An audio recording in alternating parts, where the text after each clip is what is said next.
Week 6 of NCAA play has finally come to a close, and I think we should recap this week because I feel like we have had a fantastic week of football, especially in the NCAA. I am an NFL fan too. I will start to make some NFL content soon, but this is NCAA time. So let's go ahead and get into the games. We're going to start out with Maryland versus Ohio State. Subscribe, we on the way to 100. Let's go.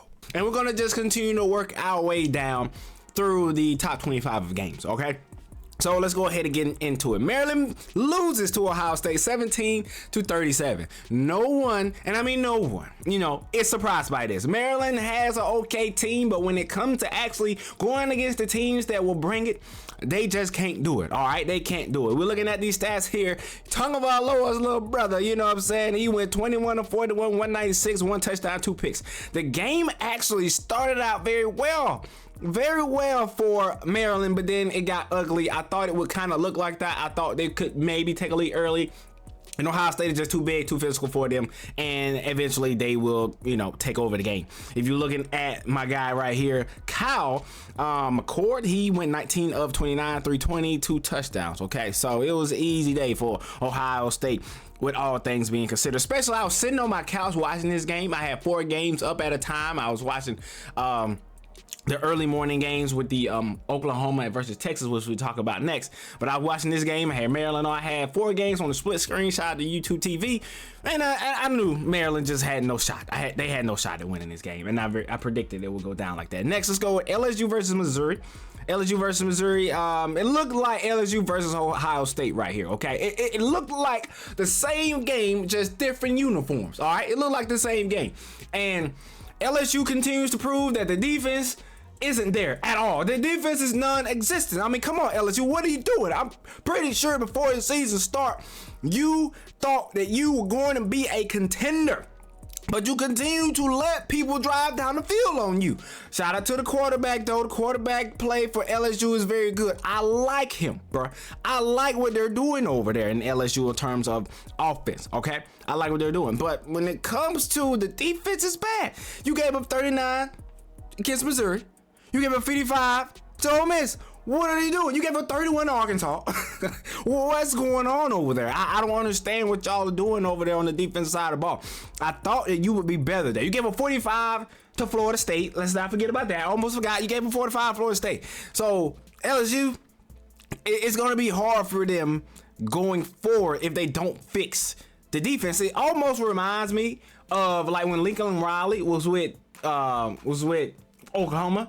And it's true, he got the same problem now with USC. The man does not know how to coach defense or know how to pick the right coaches on defense. The defense is bad at USC and it's bad at Oklahoma. And Oklahoma right now, they're looking okay on defense. They did give up a lot of points to Texas. I'm supposed to be talking about that now, but LSU is next on my sliding card. But either way, they continue to show that the defense is just not there. They're not ready. But offensively, they look pretty good. Got to get a win against Missouri. It's a good win. I think Missouri has a good group there. You know what I'm saying? Maybe a year away from actually being where they need to be. But Missouri is looking better than they have in the past. Okay, so, LSU, 49-39 in the dub there. Now we get to it. The game that I thought was going to be the game of the day, which I still think this is my favorite one.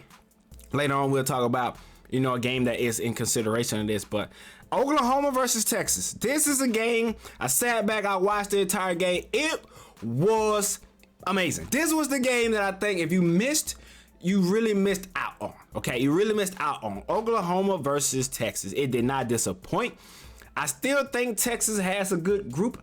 They beat my Crimson Tide. I still think they have a very good group. But Oklahoma has proven that just because we played the people who are on our schedule, y'all thought that we weren't that good. We went into the Cotton Bowl and got down. All right, they got down and dirty. They went in there and showed them Texas Longhorns. Y'all hear the accents of Longhorns. That they were legit, though. They showed them that they were legit, okay? And I honestly think, look, Dylan Gabriel put himself on the map. Now, he didn't have like the craziest stat line, but that last drive, let me back up. I'm getting too far ahead of myself. I'm sorry. Let me rewind. Shout out to Oklahoma with the like goal line stance there. I'm pretty sure if you watched the game, you remember the goal line stance. I was watching like it ain't no way that Texas is not going to be able to at least get some points here. Probably should have taken the 3. Probably should have taken the 3. My coach probably should have taken the 3 too. That's why I'm kind of excited that eventually maybe get into some NFL talk. But it's just so easy to talk about NCAA because all the games I want to see, I can watch. NFL, you got to buy the damn league pass. I know I'm going on a rant here. I'm sorry. But at the end of the day, shout out to Gabriel. 23 of 38. 285 yards, 1 touchdown. But that last drive, let's talk about that now. That last drive, that is a Heisman-like drive. I'm not saying that he's going to win the Heisman, but that is a Heisman-like drive. That's a Heisman moment, okay? He went down the field with his back against the wall, and he did it. He did it. So at the end of the day, you can say what you want, you know, and then let's look at Quinn Ewers for a second. He did not have the best game. 31 for 37. 346, great stat lines there, 1 touchdown, but he had the 2 picks. You know, he had the 2 picks. The last game that he played in, where a quarterback had 2 picks, he was on the other side of that, and he won the game. It's hard to overcome turnovers. When you lose in a turnover battle, it's going to be hard to get a dub. Whoever it is, it doesn't matter. It's going to be hard for you to get that win, okay? It's going to be hard for you to get that win. I'm looking at the running back stats too, man. Good Lord. I said running back stats. I'm sorry. It's the rushing stats. Gabriel, he had 14 carries, 113 yards, 1 touchdown. I didn't even realize he had rushed. He ran for 113. That's interesting. I did not realize that. The running back Jonathan Brooks for Texas, he had 22 carries, 129 and a touchdown. So shout out to Texas and Oklahoma. This game, Texas proved that, I mean, they really was like a couple of plays away. If you kick that field goal down there, maybe it's different. You know, maybe you have a different outcome in the game, okay? You know, if you're down that far, you usually take the points. I've always been a advocate of just taking the 3 unless you're like down by like multiple touchdowns and a 3 will not help you at all. Then you obviously go for the 7, or go for the 6. But in this situation, probably should have kicked the field goal. Hindsight is 20 though, because if he gets that, then I feel like they win the game. But if you kick the field goal, I kind of also feel like you have a better chance of winning the game. So, but shout out to Oklahoma, they proved that they're legit in this game. So hey, it is what it is. I had to stop and talk about that because that for me was the game of the week. Okay, now let's fast forward to an upset that I picked. I picked this upset. I wish I was able to record my pre, you know what I'm saying, like my predictions, but I will start like doing my predictions. I'm gonna have to do them early in the week. I had some come up. I couldn't record my predictions, but I had UCLA winning this game against Washington State. Everybody was telling me Washington State is there. They're ready. They're going to go in and beat UCLA. And I was like, wait a minute now. UCLA is underrated. I'm telling y'all right now, UCLA is going to go into town and put smack down. They're going to do it. And look what happened. And they did this. Oh my God, I'm looking at these QB stats now. Good Lord. Okay. Cameron Ward, my guy, had 2 interceptions. And then if you look on the other side, Dante Moore, my guy had 2 interceptions. So both teams were just giving the rock away. You're going to have a bad day if you keep giving the rock away, okay? And so, but UCLA, 25-17 over Washington State. I do believe that UCLA is one of those teams I feel like we're being a little bit underrated because I really do like the coach in terms of him being a college coach. I think he does a decent job, and I'm really happy that UCLA is finally getting a little bit of love, you know what I'm saying? So anyways, let me go ahead and move on because I think that it was an okay game, but it wasn't just an amazing game. All right, it was an okay game. But let's continue to go, which I'm not going to spend any time on this. Syracuse versus UNC, 40-7.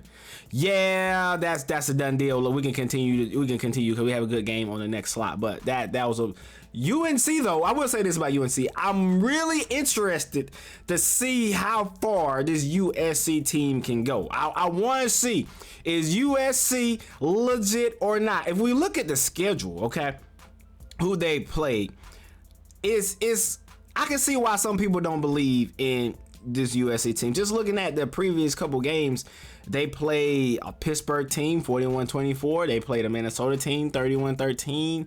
They play Appalachian State, I think this is 34-40. I mean, I played South Cal 31-17. But okay.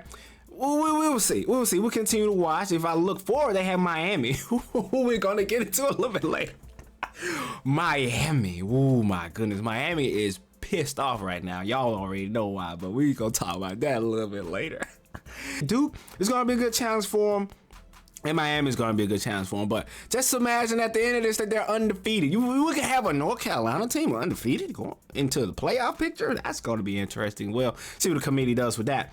But that's why I'm so excited for this, the expansion of the playoffs. It's going to be good for everybody. But I said I wasn't going to talk about this game long, but I did want to show some love to UNC. All right, UNC, you're looking good. All right, let's go into the next one. Alabama and Texas A&M. Jimbo. Jimbo, are you just out here getting all these 5 stars for no reason? No, I'm not gonna do Jimbo like that right now. They played a good game until the second half. It looked like Texas A&M was gonna run off with this game, in my opinion. They looked like they were gonna do the damn thing, but Alabama came to play in the second half. And as I've said on this channel before, this is the Alabama team that you're gonna get. They are waning on people. They are imposing their will as the game continues to go on. Alabama wins this 26-20, as we know this.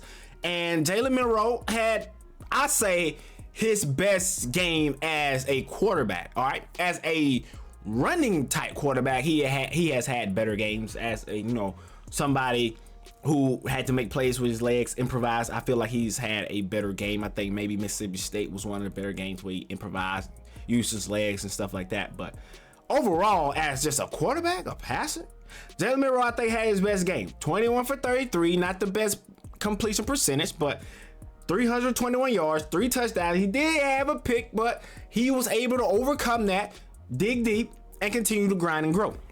Okay, if we look at Max Johnson right here, he went 14 for 25, 239, 1 touchdown, 1 pick. All right, so Max Johnson, an okay game, nothing great. Just, he had that pick though, so it really wasn't a great day. It was like maybe below average, whatever. But that is, ultimately, I feel like why they did not come out on top. The second half for Texas A&M was non-existent. They scored 3 points in the second half. But I stated in another video, if you want to go watch my Alabama versus Texas A&M recap on the channel, I stated in another video that Alabama has been doing this in the past few games. The last couple of opponents that they had starting, especially with Ole Miss, they've held teams to only 1 score, whether that's 3 or a touchdown. They have held these teams to 1 score in the second half. That defense over there, Tuscaloosa, is legit. Okay, that defense is legit over there, Tuscaloosa. They know what is going on in Tuscaloosa in terms of defense. Now the offense is going to be whether or not they can actually, come out on top of these games, because 26 in this day and age in college football, that may or may not win your game. When your defense is super elite, it can win you some games, but at the end, I feel like you need to at least be able to put up a 30 piece, and I feel like they can do that. They did get an entire touchdown taken away over a stupid block in the back, or whatever it's called, blindside block, illegal blindside block, whatever it's called. He did touch the guy. And so I always say this: if the guy is not even in the picture, why touch him at all? Why do you feel the need to put your hands on that guy? He was not going to catch him. Okay, if you was attempting to block somebody who could potentially make a tackle, I could understand that. But the guy wasn't even in the picture. He was not going to make a play on the ball at all, okay? It was not going to happen. Not at all. So you get some points taken away. Should have scored 30. Is what it is. But, you get the safety. Some good things fall in your favor. A lot of penalties happen against you. So Alabama, it is what it is. Texas A&M. D-line is legit. D-line is legit. We did figure that out, which, I said figure it out. We already knew that. But I think this solidifies the fact that D-line is legit. They were able to hold the running backs. They were able to hold Jalen Milroe. I think Jalen Milroe had like negative 30-something yards. That's the sacks. And so they were able to do that. You know what I'm saying? They were able to put pressure on the quarterback, make sure the running game didn't get going, because that is Alabama's bread and butter. But at the same time, what did the secondary do? They did not look too good. They did not look that good. Jermaine Burton had a career day. 9 receptions, 197. Honestly, should have went for 200. A wide receiver, let me say this. A wide receiver, he didn't get to 200. He dropped the ball. But I say this to say this. A wide receiver was going to have 200 yards against that secondary by himself, okay? By himself. So what does that tell you? The secondary is vulnerable. The D-line is legit. If the D-line does not make it to the QB or the running back before, that secondary is not going to be able to hold it down themselves. So that is what I learned in this game. Texas A&M has a good group, though. Texas A&M have a good group. Unfortunately, the starting QB got hurt. Max Johnson is a good replacement, but he's not as good as the starter, I feel like, yet.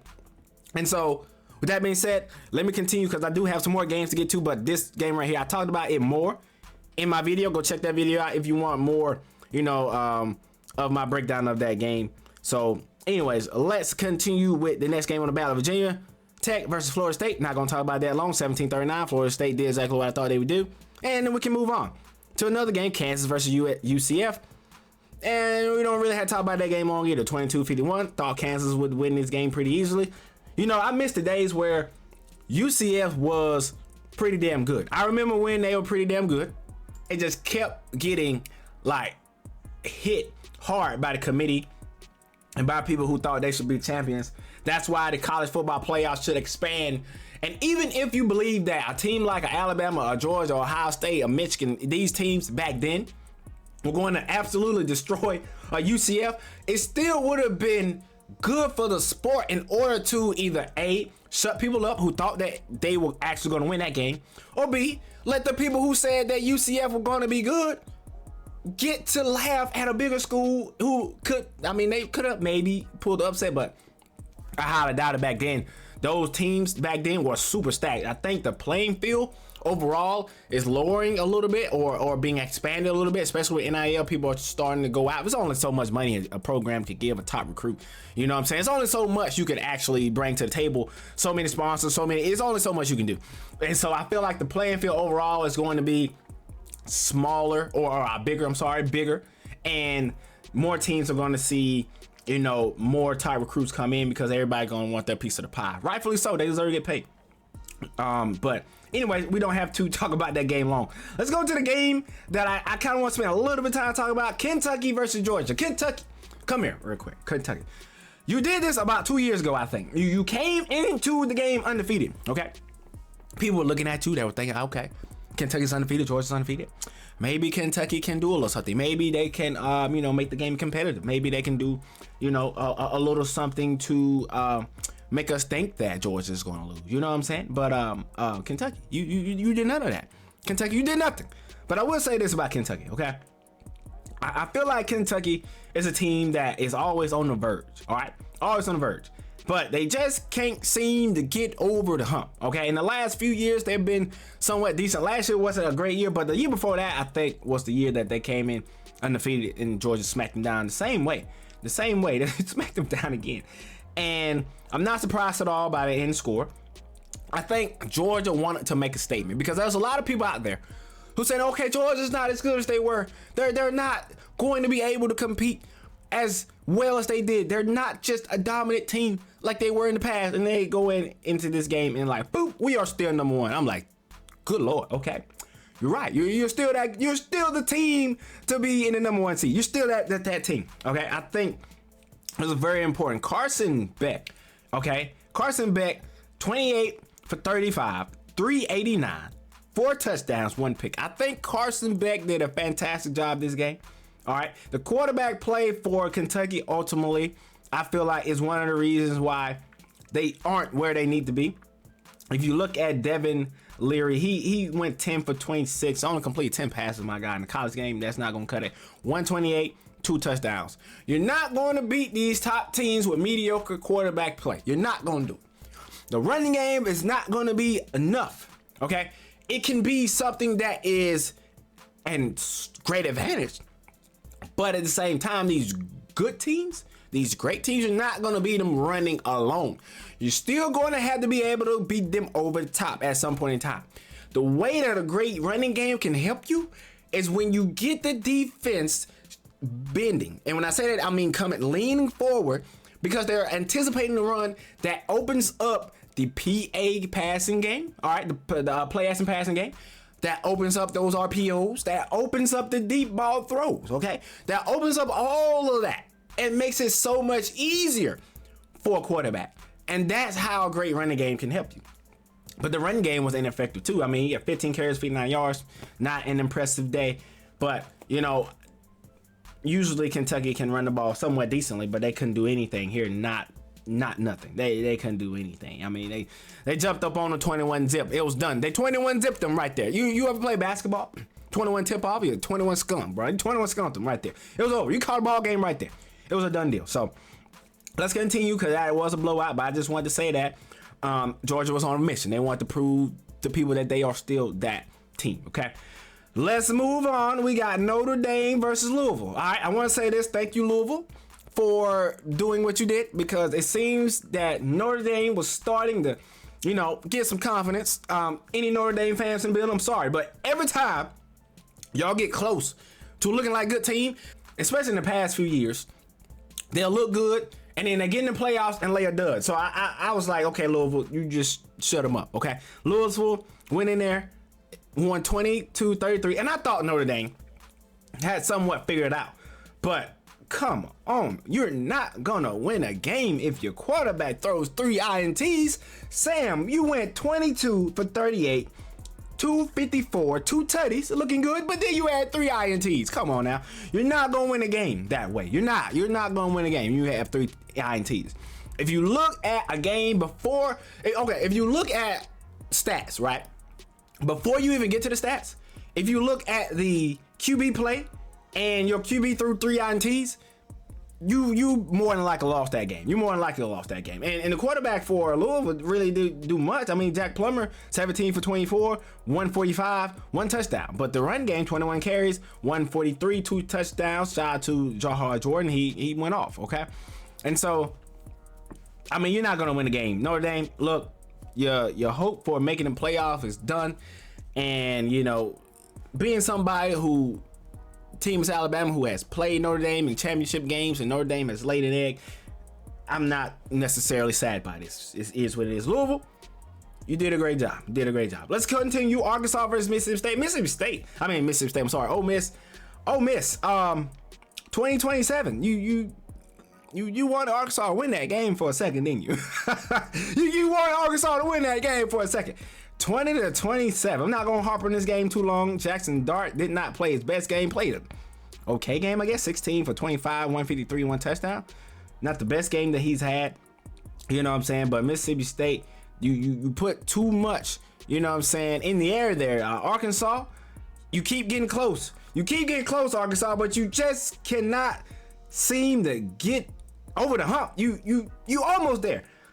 A few games, you know, like you almost had LSU, you almost had BYU. Texas A&M stumped you, so I mean, yeah, you didn't have a chance there, but you almost there. Let's continue. We're not gonna harp on that game too long. Michigan versus Minnesota.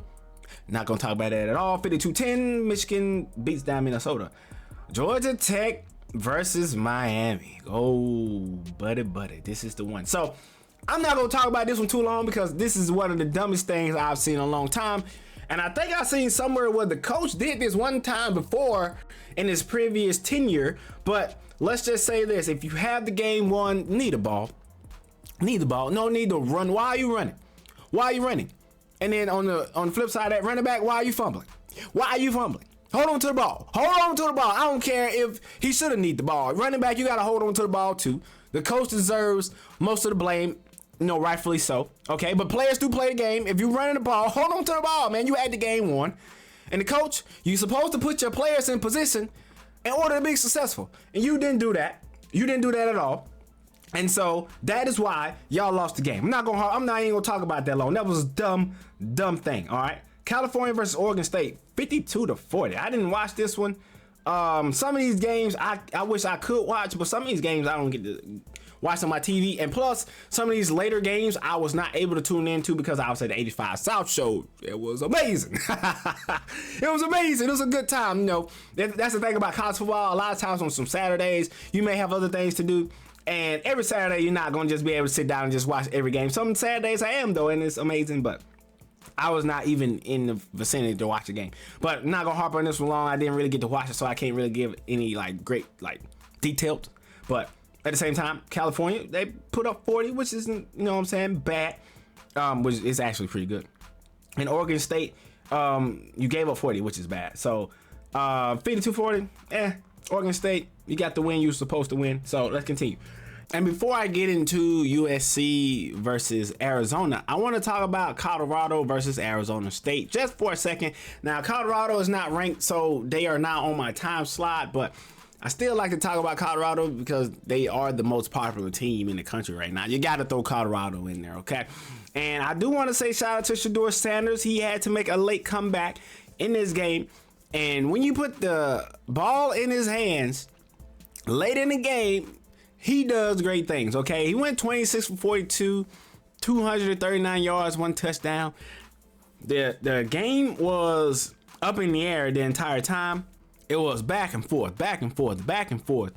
And they could have easily lost this game. Some late game heroics led to a 43-yard field goal at the end in order for Colorado to get this win, okay? And if you look at Arizona State, their quarterback did a decent job, Trenton.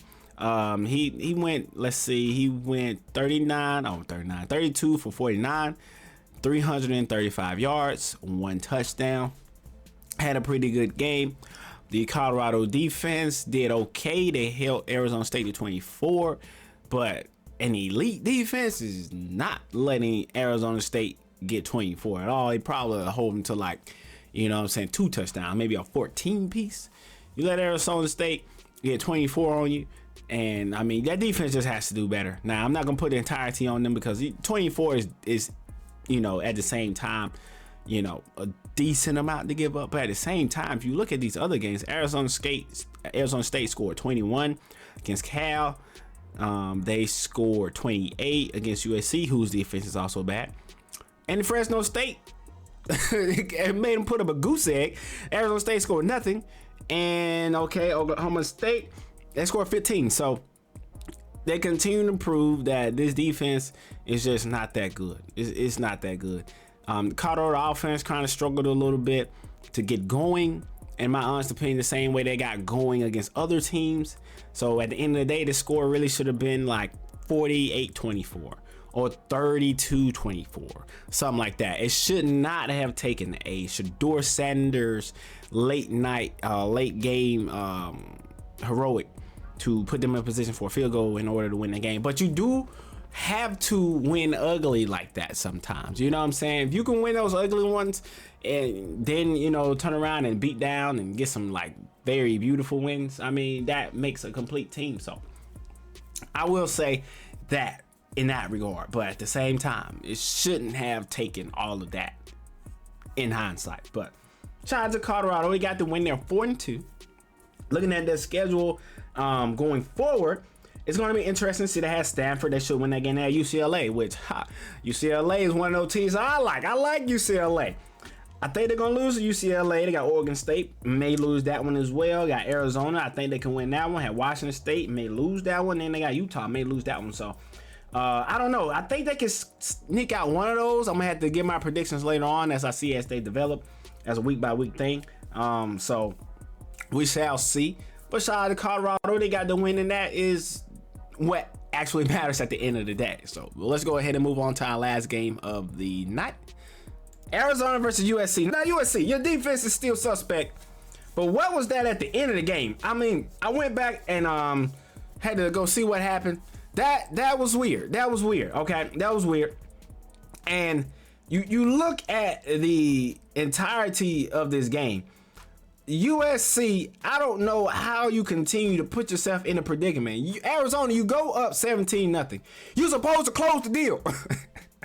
But I should have known. USC was going to find a way to climb back into this game and figure out how to not only climb back into it, but actually win this game in triple overtime. I'm like, what is this? So USC, I want to say this. You continue to show why you may not win the championship. Lincoln Riley continues to show why he it's going to be hard for him to win the championship unless he scores 50 a night. He going to have to score 50 a night in the champion. Like, if they get in the playoffs, those 2 games, he going to have to score 50. He going to have to score 50. Each one of those to get the dub. If they don't, they're losing. They're losing. And Arizona's defense is not that good. You go to Georgia, maybe Ohio State too, Michigan. You go to these other teams and you down 17-0, you probably losing. You're not coming back on them because they're able to do things that Arizona simply can't do. You're not coming back, USC. I highly doubt it. Maybe you will. Maybe you'll prove me wrong. You'll be down 17-0 and you score 50 in the game and you win. Maybe you didn't do it that way, but at some point in time, especially if you're doing that night in and night out, that's going to wane on your mentals, man. And Marshawn Lynch said, your mentals. Like, you down that much against a good team, you down that much on Arizona. Those guys were thinking like, all right, when we get going, it's going to be on. Caleb Williams is special. He continues to prove he's special, okay? Caleb Williams is special. You know what I'm saying? So, it's a game where USC, you got to do more. Caleb Williams didn't have a fantastic game. 14, 25, 219, 1 touchdown. But at the end of the day, he's still special. He's still special. So he probably will be able to do that. Arizona, you let your guard down. Noah had 25, and that's quarterback, by the way. 25 for 35, 303, 5 tutties, 1 INT. Pretty good game from him. Pretty good game. So, defense Arizona, you got to do better too, man. Y'all up like that, man. Y'all got to, you know what I'm saying? Y'all got to keep that lead. Keep that lead. You know what I'm saying? I wasn't able to, I missed some of this game too because I was still at the show. And then when I got back to watch the end of it, you know, I was able to kind of go through and see exactly what happened in the game. But, you know, Arizona, you almost remind me of Bacon Bits. You know what I'm saying? Them Razorbacks. You so close, but yet so far away. Like what is this? You know what I'm saying? And let me put this in perspective though for USC. USC, you gave up. How many points with this? 41. Arizona played a Mississippi State team, okay, I feel like it's not as good as you. They lost. They only put up 24. That USC defense is bad. Colorado against USC put up a lot of points. That defense is bad. That's a bad defense, okay? And that will be the ultimate reason why they won't win a championship. It's going to be like that year, I think Baker Mayfield was the quarterback for Oklahoma. Lincoln Riley was coach. And they put up a crazy stat line. I'm trying to remember who they played in that. It was his last, I think last game at Oklahoma. He put up a crazy stat line. I can't remember who they played off the top of my head, but it was a back and forth game, but the defense did nothing. And you got to be able to play some defense. You got to be able to play some defense. You just can't continue to put your team in a bad position and where, you know what I'm saying, that they have to come back or have to do something crazy. And when the comeback started, they still couldn't stop the bleeding. USC had to put on a clinic in order to come back. So it's gonna be interesting to see later on down. But anyways, let me know what y'all think about these games. I thought it was a great weekend of college football. I didn't mean to hold y'all super long, but I'll see y'all in the next video, and let's get another great week of college football action.